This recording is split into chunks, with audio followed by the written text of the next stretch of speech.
19의 박씨 부인이 꽃가마에서 내려 이 집 문턱을 넘었을 때 그녀를 맞이한 것은 고택의 위험이 아니라 코끝을 찌르는 곰팡이 냄새와 텅 빈 마당의 정적뿐이었습니다. 명색이 양반가라 하여 고운 연지 곤지를 찢고 비단 홀레복을 떨쳐 입었건만 가마문을 열고 내디딘 발끝에는 작초가 무성하여 자꾸만 걸음이 꼬였지요. 신방에 앉아 남편의 얼굴을 마주하기도 전 시어머니는 안방 문도 열지 않은 채 갈라진 목소리로 부엌길부터 거들나는 명을 내렸습니다.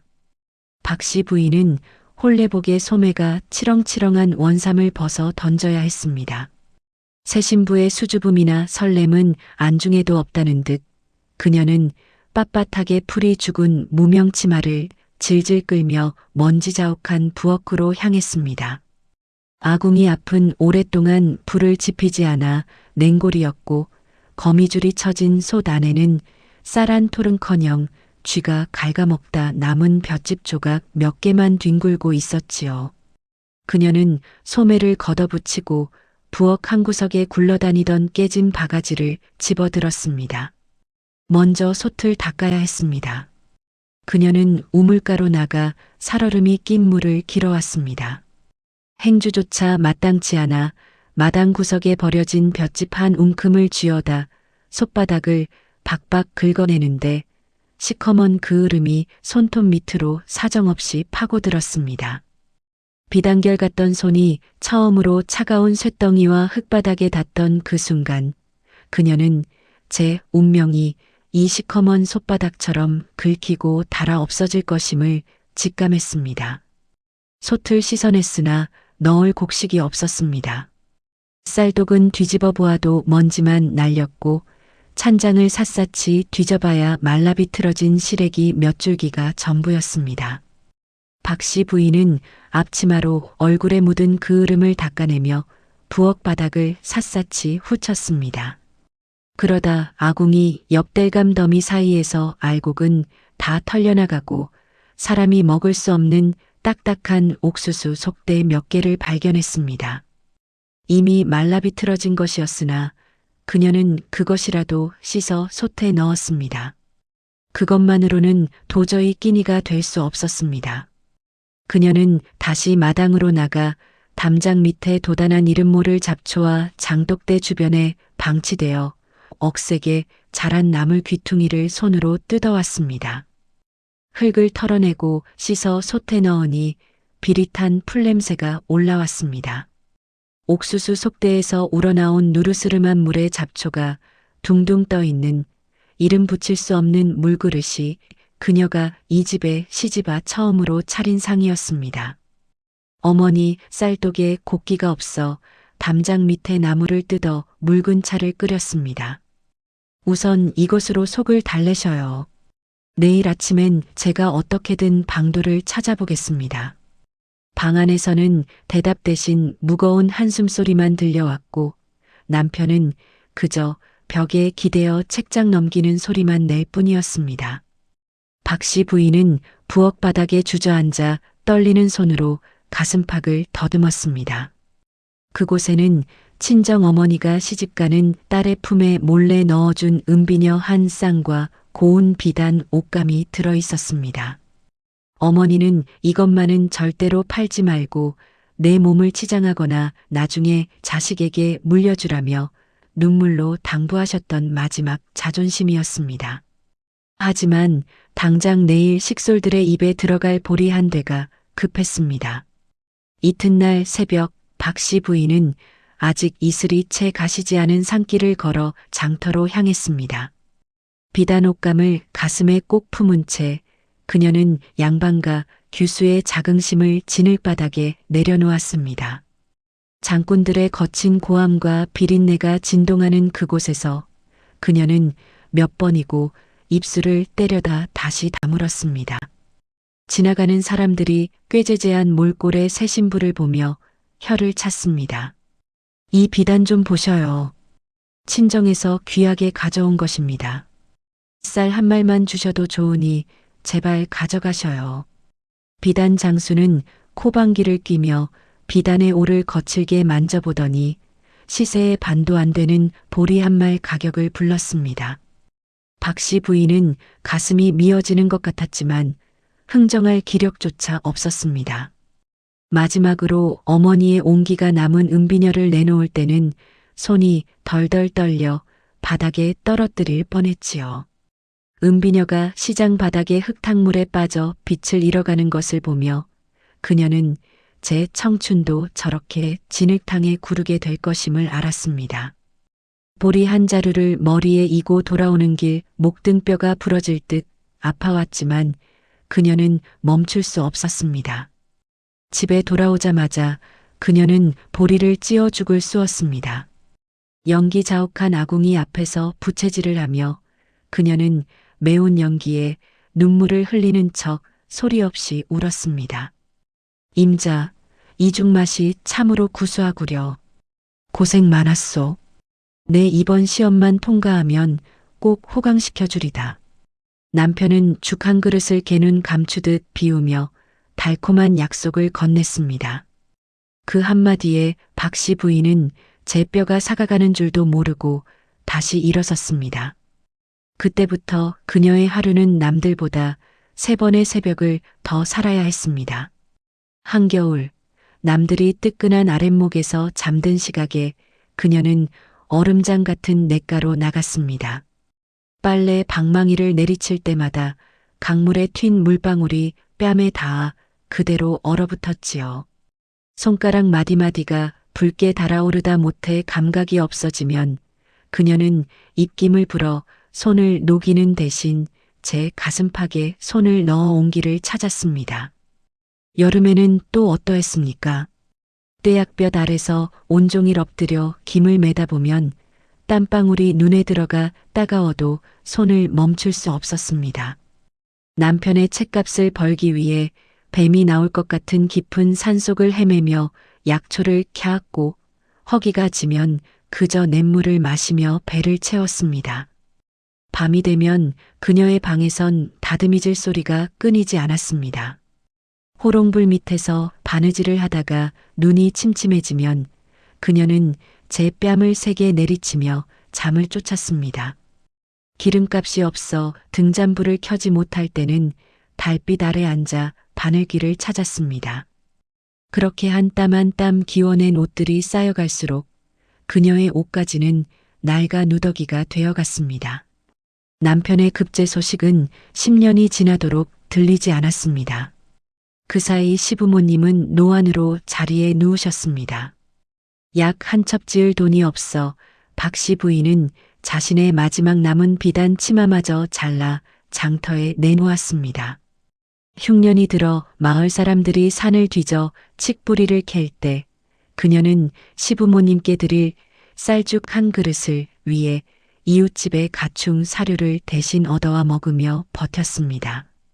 15년이 지나 겨우 논 한마지기를 샀을 때 남편은 아내의 거친 손을 잡고 눈물을 흘렸습니다. 하지만 20년이 지나고 집안에 재물이 쌓여가자 남편의 눈빛은 서서히 차가워졌습니다. 이제 남편은 아내의 거친 손이 닿기만 해도 소름이 끼친다며 고개를 돌렸습니다. 박 씨 부인의 30년은 그렇게 가문을 세우는 걸음이 되어 사라지고 그녀에게 남은 것은 나무 뿌리처럼 굵어진 손가락과 깊게 패인 얼굴의 주름뿐이었습니다. 김부자 댁의 담장은 나날이 높아져 고을의 웬만한 양반가를 압도했고 곳간에는 만석군이라는 명성에 걸맞게 쌀포대가 산처럼 쌓여 있었습니다.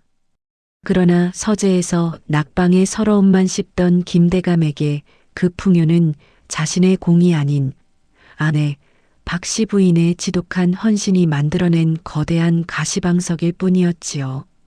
그는 아내의 손때 묻은 재물로 자신의 열등감을 씻어내기로 결심했습니다. 김대감은 박 씨 부인이 가문의 백년대계를 위해 따로 관리하던 비밀 금전함의 열쇠를 강제로 빼앗았습니다. 이 돈이면 한양의 이 판서에게 좌수 자리를 얻어내기에 충분하오.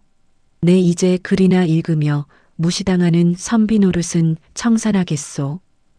박 씨 부인이 곧 있을 아들 혼례 예물이라며 필사적으로 매달렸으나 김대감은 그녀를 거칠게 밀치고 술에 가득 금괴와 은전을 실었습니다. 며칠 뒤 그는 정식 과거 급제자도 아니면서 금박이 화려하게 박힌 보랏빛 관복을 입고 마을 어귀에 나타났습니다. 삐딱하게 쓴 사모와 오만하게 흔들리는 소매는 아내의 30년 세월을 뇌물로 맞바꾼 천박한 전리품이었습니다. 그는 아내를 볼 때마다 비릿한 웃음을 지으며 거들먹거렸습니다. 보시오, 임자. 내 이제야 이 만석군 가문에 어울리는 신분을 가졌소.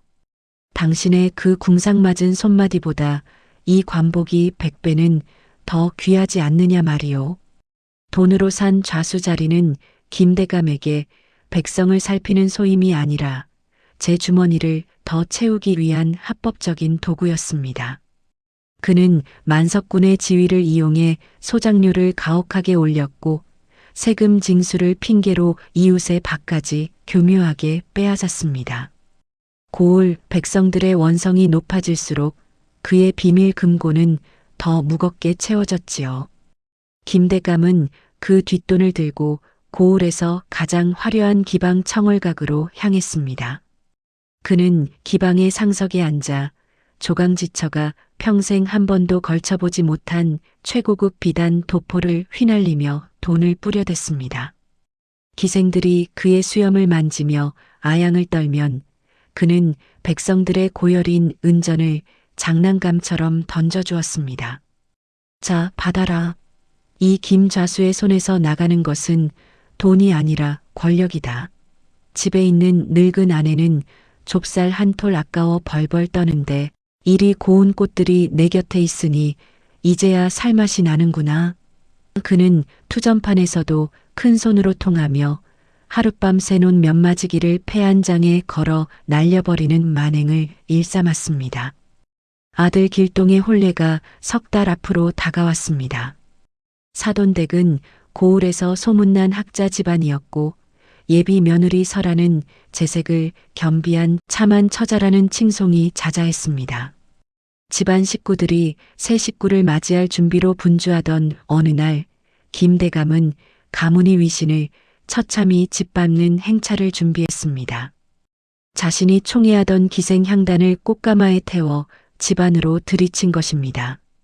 마당 한복판에 화려한 홍색 가마가 내려앉고 향단이 짙은 분 냄새를 풍기며 나오자 김대감은 버선발로 달려가 그녀의 손을 잡았습니다. 박 씨 부인은 혼례를 앞두고 사돈댁의 소문이라도 날까 두려워 얼굴이 흙빛이 되었습니다. 대감, 곧 며느리를 맞이할 집안에서 이게 무슨 망측한 짓입니까? 사돈댁에서 알면 혼사가 깨질 수도 있습니다. 김대감은 무안해하기는커녕 턱을 치켜들며 아내를 향해 소리쳤습니다. 사돈? 그 가난뱅이 선비놈들이 만석군인 나에게 감히 뭐라 하겠느냐. 내 이제 신분도 없고 돈도 넘치니 꽃 같은 첩 하나 옆에 끼고 며느리를 맞이하는 게 무슨 흉이냐. 오히려 이 시아버지가 이토록 위세가 당당하다는 걸 알면 그 아이도 감히 내 앞에서 고개를 들지 못할 게다. 박 씨 부인은 더는 침묵할 수 없었습니다. 그녀는 정갈하게 빗어넘긴 쪽머리에 가문을 처음 일구었을 때 김대감이 사주었던 유일한 패물인 은비녀를 꽂고 마당으로 나섰습니다. 그것은 안주인으로서 지키고 싶은 마지막 자존심이었습니다. 대감 멈추셔요. 향단을 당장 내보내지 않으면 제가 이 마당에 머리를 찍고 죽겠습니다. 새 며느리 설아가 들어와서 무엇을 보고 배우겠습니까? 박 씨 부인의 목소리는 단호했으나 김대감에게 그것은 하찮은 계집의 반항일 뿐이었습니다. 김대감은 향단의 손을 뿌리치고 박 씨 부인에게 성큼성큼 다가왔습니다. 채통? 내까짓게 감히 나에게 채통을 노네? 이 집안의 만석부가 내 손끝에서 나온 것인 줄 모르느냐? 어디서 감히 시방새처럼 짖어대느냐? 말이 채 끝나기도 전에 김대감의 투박한 손바닥이 박씨 부인의 왼쪽 뺨을 사정없이 후려쳤습니다. 찰싹 하는 비참한 소리가 정적을 깼습니다.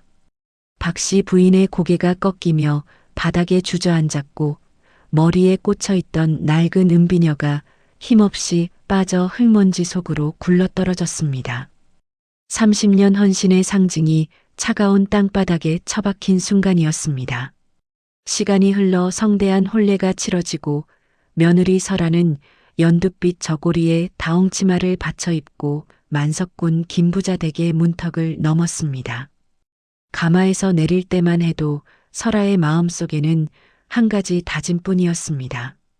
학식 깊은 가문에서 자란 만큼 이곳에서도 지혜로운 며느리가 되어 시부모님을 정성으로 봉양하리라.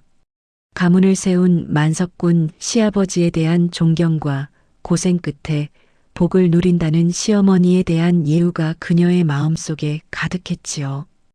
혼례 첫날 형구 고래를 올리는 자리에서 설아는 정성을 다해 바닥에 엎드렸습니다.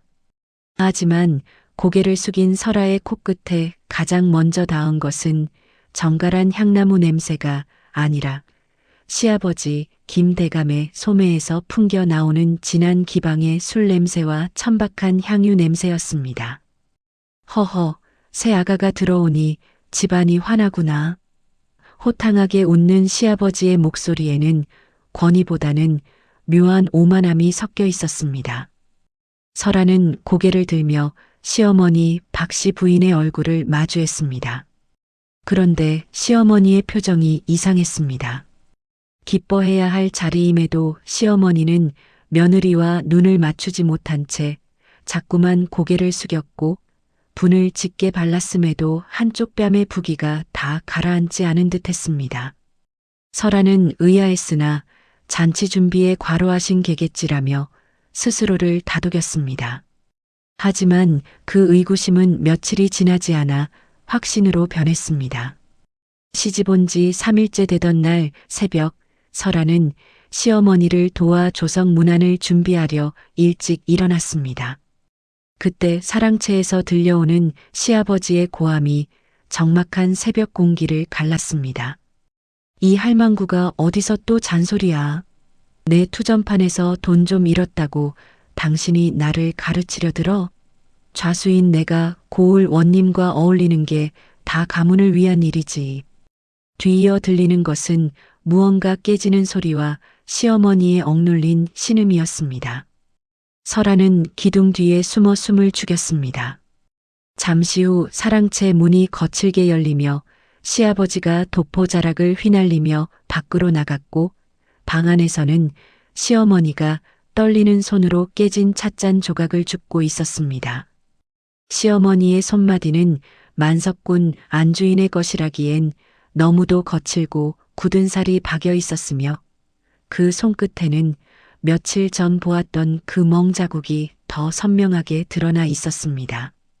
설아는 가슴 한구석이 서늘해지는 것을 느꼈습니다. 이것이 내가 동경했던 만석군 가문의 실체인가. 존경하려 했던 시아버지는 아내의 고생을 뇌물로 팔아 관직을 사고 그 권세로 아내를 핍박하는 폭군에 불과했습니다. 반면 시어머니는 이 모든 수치를 혼자 감내하며 며느리 앞에서는 애써 미소를 지으려 애쓰고 있었지요. 결정적인 사건은 며칠 뒤 일어났습니다. 김대감이 첫 향단을 위해 화려한 비단옷과 보석을 사들였다는 소문이 집안에 파다했습니다. 시어머니가 조심스럽게 대감, 며느리 보기에 부끄럽지도 않으십니까? 가문의 채통을 생각하셔요라고 만류하자 김대감은 며느리가 듣고 있는 줄도 모르고 마당에서 대놓고 소리를 질렀습니다. 채통? 내까짓게 간부 자수인 나에게 채통을 논해? 너 같은 늙고 투박한 여편네와 사는 게 내 채통을 깎는 일이다. 새아가도 내 위엄을 보아야 이 집안 법도를 알 것이 아니냐. 그는 향단의 손을 잡고 시어머니를 밀쳐내며 안채로 들어가 버렸습니다. 흙바닥에 주저앉은 시어머니가 떨어뜨린 낡은 은비녀를 소매로 닦으며 소리 죽여 우는 모습을 설아는 행랑채 그늘 밑에서 전부 지켜보았습니다. 동경은 경멸로, 존경은 증오로 변했습니다. 설아의 마음속에는 시어머니에 대한 깊은 연민과 동정이 싹텄고 동시에 이 지옥 같은 상황을 만든 시아버지에 대한 차가운 분노가 차올랐습니다. 어머니가 흘린 저 피눈물을 내가 닦아드려야겠다. 저 오만한 남자가 쌓은 모래성을 내 손으로 무너뜨려야겠다. 설아는 이제 집안의 기물을 살피는 척하며 김대감의 동선을 파악하기 시작했습니다. 그가 마시는 술의 양, 그가 밤마다 환청처럼 들려주는 낙방의 열등감, 그리고 그가 가장 두려워하는 것이 무엇인지 아주 세밀하게 관찰했습니다. 그녀는 이제 단순한 며느리가 아니었습니다. 시어머니와 자신을 지키기 위해 시아버지가 누려온 그 천박한 낙원을 공포의 지옥으로 바꿀 치밀한 각본을 짜는 설계자가 된 것입니다. 설아는 잠든 시어머니의 방 앞에 정갈하게 앉아 밤하늘을 보았습니다. 차가운 달빛이 김대감이 잠든 사랑채 지붕을 비추고 있었으나 설아의 눈에는 그곳이 이미 무너져 내릴 무덤처럼 보였습니다. 아버님, 이제부터 아버님이 누려온 그 탐욕의 무게를 고스란히 돌려드리겠습니다. 아버님이 무너뜨린 어머니의 자존심이 아버님의 목을 조르는 가장 날카로운 비수가 될 것입니다. 설아의 입술 사이로 소리 없이 흘러나온 그 맹세는 밤바람을 타고 사랑채 문틈으로 스며들었습니다. 김대감은 자신이 지은 죄가 어떤 형벌로 돌아올지 꿈에도 모른 채 향단의 품에서 코를 골며 잠이 들었으나 그것은 김부자 댁에 닥쳐올 처절하고 피비린내 나는 공포의 고요한 서막이었더랍니다. 김대감이 빚 500냥 대신 제천댁의 딸 연하를 데려오기로 한 날 김부자 댁의 대문은 이른 아침부터 불길한 예감으로 삐걱거렸습니다. 마당에는 김대감의 명에 따라 붉은 차일이 쳐졌고 사랑채 쪽에서는 벌써부터 술판을 준비하는 하인들의 분주한 발걸음 소리가 들려왔지요. 하지만 그 소란스러움 뒤에는 칼날 같은 침묵이 흐르고 있었습니다. 안방을 지키는 박씨 부인의 한숨은 깊었고 건너편 사랑채에 머물던 첫째 첩 향단은 마치 사냥감을 노리는 짐승처럼 문틈으로 마당을 주시하고 있었습니다. 정오를 알리는 태양이 머리 꼭대기에 걸려 그림자가 발밑으로 숨어들 때쯤 마을 어귀에서부터 요란한 풍악 소리와 함께 가마 소리가 들려왔습니다. 김대감은 새로 맞춘 비단 도포 자락을 휘날리며 대문 앞까지 마중을 나갔고 이윽고 소담한 꽃가마 하나가 마당 한복판에 털썩 내려앉았습니다. 가마 문이 열리자마자 쏟아져 나온 것은 진한분 냄새가 아니라 채 가시지 않은 어린아이의 풋내와 물비린내 섞인 눈물 냄새였습니다. 가마 안에서 모습을 드러낸 이는 빚 500냥에 팔려온 두 번째 첩, 17 어린 나이의 연하였습니다. 부엌 옆 그늘진 툇마루 기둥 뒤에 서 있던 며느리 설아는 그 모든 광경을 숨죽여 지켜보고 있었습니다. 설아는 단순히 마당을 바라보는 것이 아니었습니다. 그녀의 시선은 가마 문턱을 넘는 연화의 버선발에 머물렀습니다. 흙먼지가 묻어 꾀죄죄해진 버선코가 미세하게 떨리고 있었습니다. 연화가 가마에서 내려 김대감의 손을 잡는 순간 설아는 연화의 어깨 근육이 딱딱하게 수축하며 본능적으로 몸을 사리는 것을 놓치지 않았습니다. 설아는 연화의 얼굴을 뚫어지게 살폈습니다. 두려움에 질려 초점을 잃은 눈동자 하지만 김대감이 호탕하게 웃으며 제 허리를 감싸 안을 때 찰나적으로 스쳐 지나간 연화의 서늘한 증오를 보았습니다. 그것은 공포를 넘어선 자의 눈빛이었습니다. 설아는 기둥을 짚은 손가락 끝에 힘을 주었습니다. 거친 나뭇결이 손바닥을 파고들었지만 그녀는 시선을 떼지 않았습니다.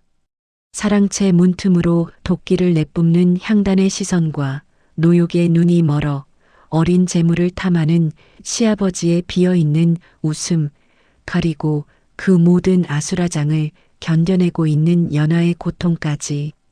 설아는 이 마당에 흐르는 모든 감정의 실타래를 하나하나 읽어내며 머릿속으로 거대한 지도를 그려나갔습니다.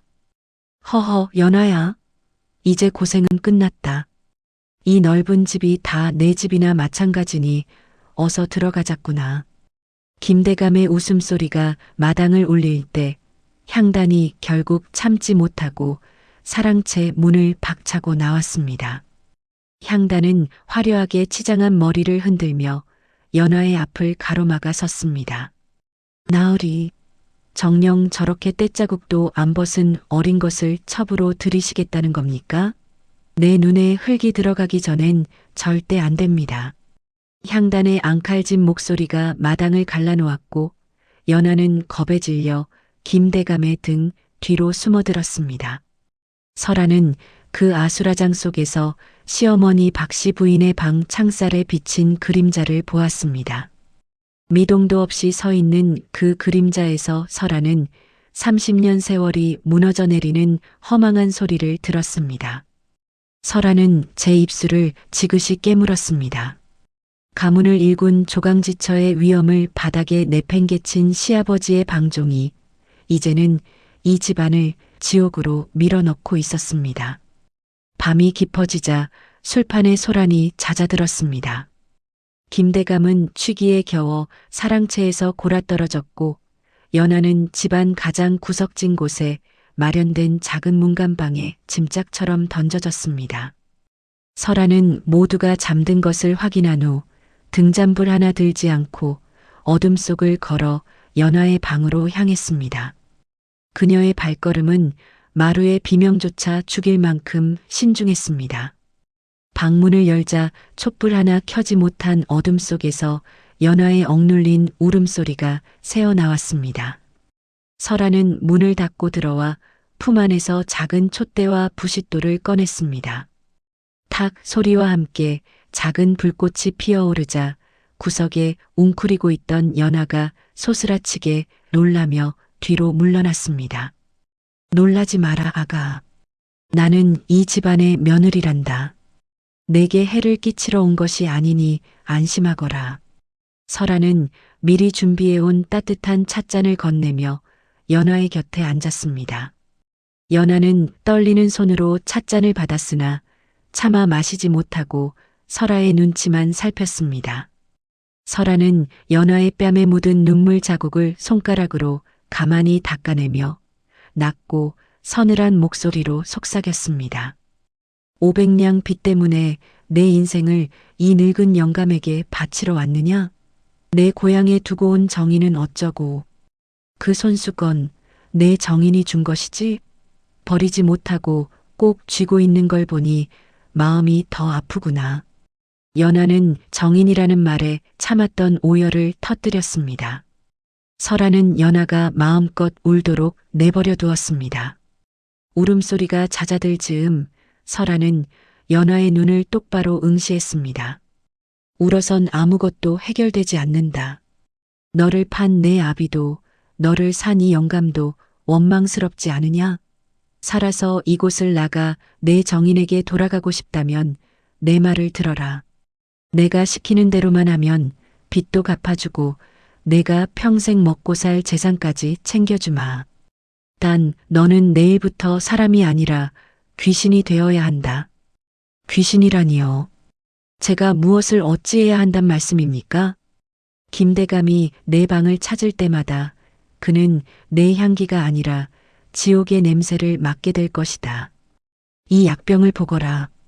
이것을 술에 타서 먹이면 몸은 불덩이가 되고 정신은 몽롱해져 환각을 보게 되지. 그때 내가 비명을 지르며 김대감을 밀쳐내야 한다. 신령님이 노하셨다고 조강지처를 박대한 벌이 나으리에게 내리고 있다고 울부짖으며 그를 공포로 몰아넣어야 해. 설아는 연하의 손에 작은 청색병을 쥐어주었습니다. 연하의 손이 덜덜 떨렸습니다. 설아는 그 손을 강하게 쥐며 덧붙였습니다. 무서워 말거라. 내 뒤엔 나와 시어머니 마님이 계신다. 향단이가 너를 괴롭힐 때마다 더 가련하게 울어라. 아버님이 너를 감싸고 돌수록 향단이의 질투는 광기가 될 것이고 그 광기 사이에서 아버님의 정신은 무너질 것이다. 너는 그저 비명만 지르면 된다. 나머지는 내가 다 알아서 할 터이니. 연하는 설아의 눈에서 뿜어져 나오는 서늘한 기계에 압도되었습니다. 빚에 팔려온 가련한 소녀의 눈에 서서히 복수라는 이름의 등불이 켜졌습니다. 연하는 약병을 품속 깊이 갈무리하며 설아 앞에 무릎을 꿇었습니다. 설아는 방을 나서기 전 연하의 머리카락을 정성스럽게 다듬어 주었습니다. 마치 전쟁터에 나가는 장수를 치장해 주듯 그녀의 손길은 단호하고도 치밀했습니다.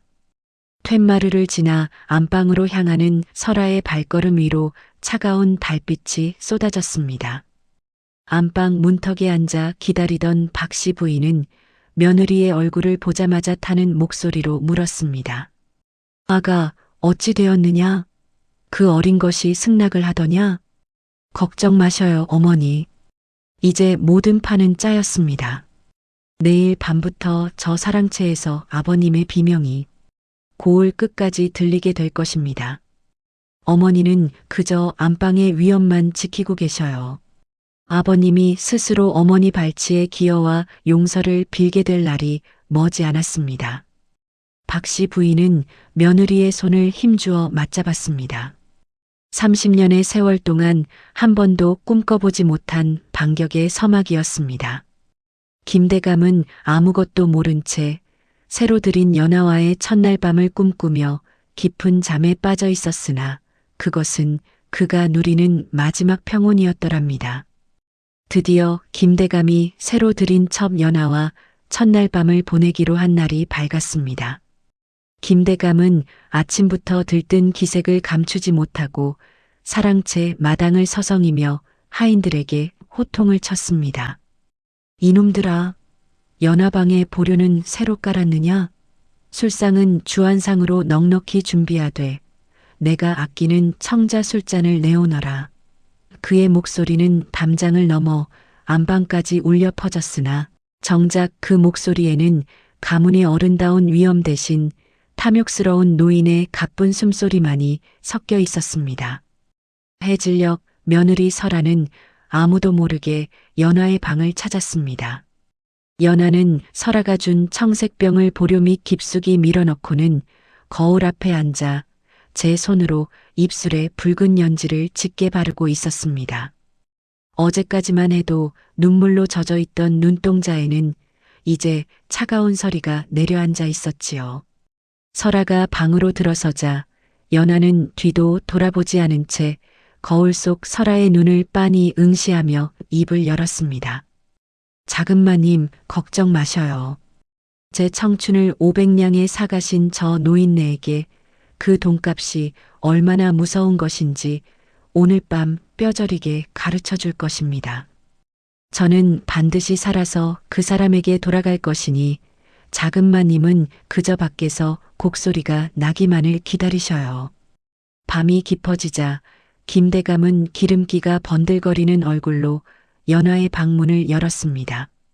방 안에는 은은한 향 냄새와 함께 설아가 미리 준비한 약초가 든 술상이 차려져 있었지요.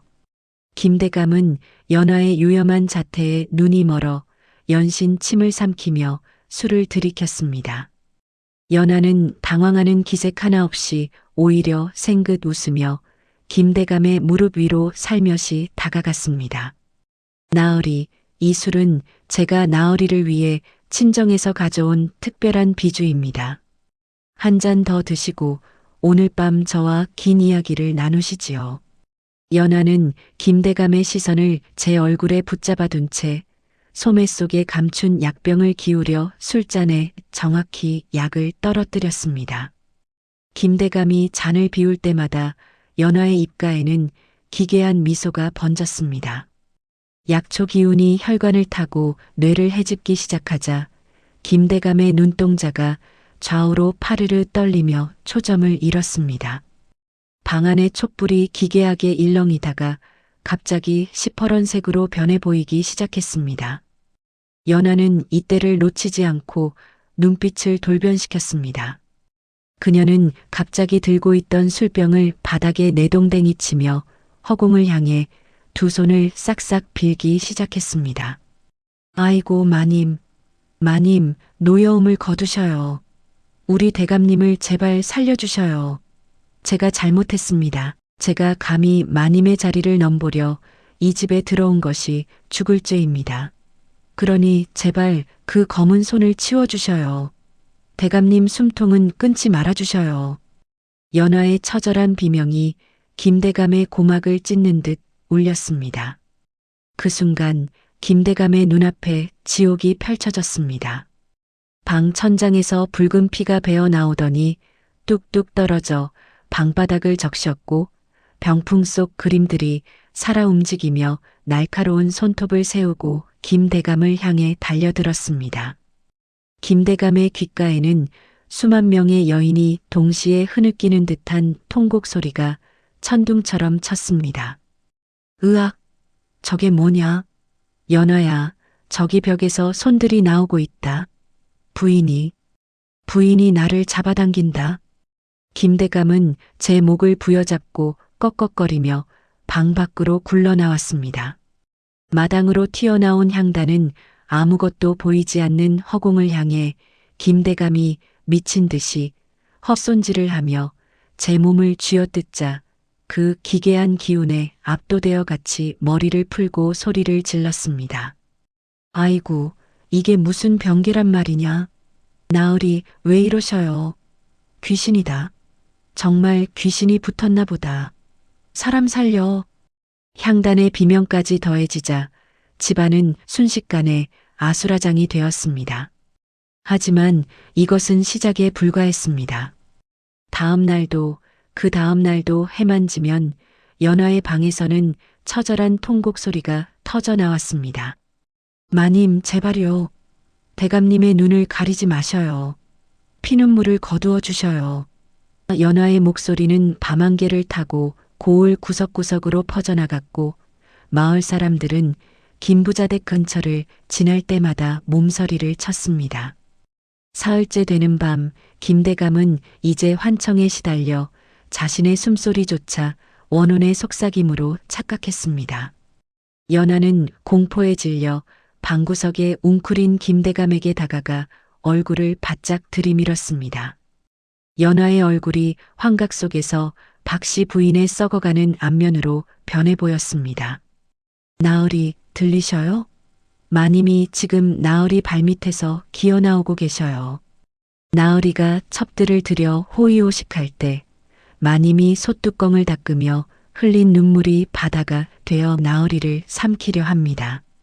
김대감은 비명을 지르며 자신의 귀를 손톱으로 핥히었습니다. 안 들린다. 안 들린단 말이다. 제발 그만해라. 그는 이제 거울 속에 비친 자신의 모습조차 원혼으로 보여 거울을 깨뜨리고 그 파편으로 자신의 손등을 그어댔습니다. 이때 박씨 부인은 평소보다 더 정갈하게 안방을 정리하고 남편의 비명소리가 들려올 때마다 들으라는 듯 조용히 다듬이질을 규칙적으로 이어갔습니다. 김대감이 공포에 질려 마당을 헤매다 안방 쪽을 바라볼 때면 박씨 부인은 문을 열고 마루 끝에 고요히 앉아 남편을 응시했습니다. 환각 속에서 아내의 그림자가 집 전체를 덮는 거대한 괴물처럼 보였던 김대감에게 박씨 부인의 무표정한 얼굴은 죽음 그 자체였습니다. 히, 저기도 부인이 있다. 사방이 부인이다. 김대감은 아내의 얼굴만 봐도 실성한 듯 웃음을 터뜨리다가 다시 울부짖으며 사랑채 구석으로 숨어들었습니다. 유일하게 의지해야 할 아내마저 가장 끔찍한 원기로 보이게 되자 김대감은 이제 집안 어디에도 발붙일 곳이 없었습니다. 그는 누구도 믿지 못한 채 사흘 밤낮을 뜬 눈으로 지새우다 결국 사랑채 구석에서 시름시름 알아누웠습니다. 김대감의 몸은 급격히 여위어갔고 입술은 새파랗게 질려 제대로 된 말조차 내뱉지 못했습니다. 며느리 설아는 이때를 놓치지 않고 사랑채로 향했습니다. 설아는 바닥을 긁으며 신음하는 시아버지의 곁에 앉았습니다. 김대감의 눈에는 설아의 등 뒤로 수십 명의 귀신이 칼을 들고 서 있는 환각이 보였습니다. 아버님, 이제 가문의 재물은 어머니와 제가 잘 보살피겠습니다. 아버님은 그저 편히 쉬셔요. 그래야 저 원혼들도 노여움을 풀고 떠나지 않겠습니까? 김대감은 문서가 넘어가는 것을 보면서도 아무런 저항을 하지 못했습니다. 오히려 며느리 뒤에 박씨 부인의 환영이 서 있는 것을 보고 눈을 질끈 감으며 다 가져가라. 제발 나를 그만 괴롭혀라. 라고 애원할 뿐이었지요. 설아는 차가운 미소를 띄우며 열쇠를 품에 넣었습니다. 김대감은 화려한 사랑채 침소에 누워 있었으나 그것은 산 사람의 자리가 아니었습니다. 그는 눈을 감아도 떠도 보이는 아내의 일그러진 얼굴과 수천 개의 손이 자신을 옥죄는 환각 속에서 서서히 생기를 잃어갔습니다.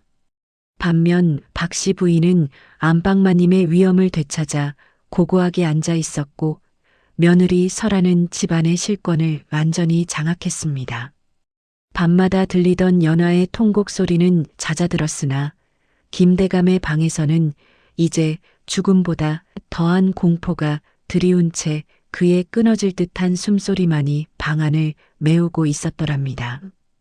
김대감이 사랑채 깊숙한 곳에서 식물처럼 시들어가는 동안 집안의 공기는 빠르게 정화되었습니다. 며느리 설아는 김대감의 품에서 거두어낸 곡간 열쇠 뭉치를 들고 제일 먼저 사랑채 별당에 머물던 향단을 찾았습니다. 향단은 밤마다 들리던 비명소리에 혼이 나간 듯 초췌한 몰골로 짐을 챙기고 있었지요. 설아는 차가운 눈으로 향단이 챙긴 보따리를 발로 걷어찼습니다. 이 안에 든 비단과 장신구들은 모두 이 집안의 곳간에서 나온 것이니 두고 가거라. 너는 올 때와 마찬가지로 빈손으로 나가는 것이 법도다. 나으리의 정신이 절이 되었으니 더는 내가 이곳에 머물 명분이 없지 않으냐. 향단은 악을 쓰며 대항하려 했으나 설아의 뒤에 선 건장한 하인들의 서슬 퍼런 기세에 눌려 끝내 입술만 파르르 떨었습니다. 결국 향단은 화려한 비단 옷 한 벌 건지지 못한 채 비루한 몸뚱이 하나만을 이끌고 대문을 나섰습니다. 그녀가 나간 자리에는 김대감의 방종이 남긴 비릿한 분 냄새 대신 시원한 새벽바람이 들이쳤습니다. 이튿날 새벽 설아는 안방마님 박씨 부인의 허락을 받아 가장 구석진 문간방으로 향했습니다. 그곳에는 연하가 이미 고향으로 떠날 채비를 마친 채 기다리고 있었지요. 연하는 설아를 보자마자 깊게 고개를 숙였습니다. 설아는 품속에서 두꺼운 봉투 하나와 빈 문서 조각을 꺼내 연하의 손에 쥐어주었습니다. 이것은 내가 이 집안의 애군을 씻어준 대가다. 내 아비의 500냥 빚은 이미 탕감되었음을 이 문서가 증명할 것이고 이 안의 금전은 내가 정인과 작은 터전이라도 잡을 수 있는 미천이 될 게다. 뒤도 돌아보지 말고 가거라. 연하는 떨리는 손으로 봉투를 움켜쥐었습니다. 그녀의 눈에는 더는 복수나 공포가 아닌 다시 찾은 삶에 대한 희망이 서려 있었습니다. 연하는 설아에게 마지막 절을 올리고는 담장 너머에서 기다리고 있을 제 정인을 향해 소리 없이 대문을 빠져나갔습니다. 이제 집안에 남은 것은 폐인이 된 김대감과 그를 지켜보는 고고한 두 여인뿐이었습니다. 김대감은 이제 사람의 말조차 잊은 듯 했습니다. 그는 하루 종일 벽을 보고 앉아 무언가에 쫓기는 듯 중얼거리거나 자신의 그림자를 보고 소스라치게 놀라며 구석으로 파고들었습니다. 박 씨 부인은 그런 남편의 밥상을 직접 챙기거나 곁을 지키지 않았습니다. 그녀는 그저 하루에 한 번 사랑채 마당을 지나며 열린 문틈으로 남편의 비참한 몰골을 잠시 응시할 뿐이었지요. 대감, 죽 냄새가 예까지 납니다. 어서 드시고 기운을 차리셔야 저 무서운 것들과 또 싸우지 않겠습니까? 박 씨 부인의 목소리는 건조하고 낮았습니다. 김대감은 아내의 목소리가 들릴 때마다 자지러지게 놀라며 이불 속으로 머리를 쳐박았습니다. 박 씨 부인에게는 그 모습이 더는 슬프지도 가련하지도 않았습니다. 그녀는 미련 없이 몸을 돌려 자신의 처소로 향했습니다. 30년 전 시집오던 날부터 그녀를 옥죄었던 가파른 세월의 무게가 비로소 남편의 몰락과 함께 마당의 흙먼지처럼 가라앉고 있었습니다. 설아는 시어머니의 뒤를 묵묵히 따랐습니다. 두 여인이 걷는 마당은 이제 김대감의 호통도 첩들의 교태 섞인 웃음소리도 들리지 않는 고요함만이 가득했습니다. 박 씨 부인은 대청마루에 앉아 멀리 산등성이 위로 떠오르는 해를 바라보았습니다. 며느리 설아는 시어머니의 곁에 앉아 묵직한 곡간 열쇠 뭉치를 마루 위에 내려놓았습니다. 쇠붙이가 맞닿는 맑은 소리가 집안 전체에 울려 퍼졌습니다. 그것은 가문의 주인이 바뀌었음을 알리는 짧고 단호한 선언이었습니다. 김대감은 방 안에서 홀로 보이지 않는 원혼들과 싸우며 서서히 꺼져가는 등불처럼 여위어 갔고 박 씨 부인과 설하는 그가 남긴 재물과 명예를 차분히 정리하며 가문의 새로운 질서를 세워나갔습니다. 밤마다 첩의 방에서 들리던 기괴한 통곡 소리는 이제 전설처럼 고을 사람들의 입에 오르내렸지만 정작 김부자 댁에 담장하는 그 어느 때보다 깊은 정적에 잠겨 있었습니다. 사랑채의 주인은 명줄만 붙은 채 죽어갔고 안방의 안주인은 비로소 가문의 진정한 주인으로 거듭난 채 무심하게 흐르는 계절을 맞이하고 있었더랍니다.